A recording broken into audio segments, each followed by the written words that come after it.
Hello दोस्तों, स्वागत है आपका हमारे न्यूज़ चैनल में। हम लेकर आए हैं आपके लिए भोजपुरी से ताज़ा तरीन खबरों की जानकारी। जी हाँ दोस्तों, बात करते हैं आप सबके चहेते भोजपुरी के trending star hit machine Khesari Lal Yadav का एक और बवाल मचा देने वाला गाना दर्द मर्द के दिहल ह एक धमाकेदार लोकगीत है। यह एक ऑडियो सॉन्ग है जो आज सुबह देसी गैंग रिकॉर्ड्स के ऑफिशियल चैनल से रिलीज हुआ है और यह गाना रिलीज के तुरंत बाद ही वायरल होने लगा है। गाने के कुछ ही मिनटों में 1 लाख से ज़्यादा व्यूज मिल चुके हैं। लेकिन यह कमाल का गाना है जिसे लोग खूब पसंद कर रहे हैं। इस गाने के राइटर कुंदन प्रीत है और म्यूजिक दिया है लाड जी ने।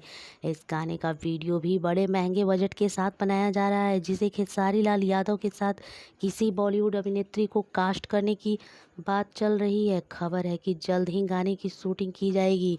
दोस्तों, अगर आपको हमारा ये वीडियो पसंद आए तो प्लीज़ इसे लाइक करें, शेयर करें और कमेंट करके हमें बताएं कि आपको ये कैसा लगा, और हमारे चैनल को सब्सक्राइब करना ना भूलें।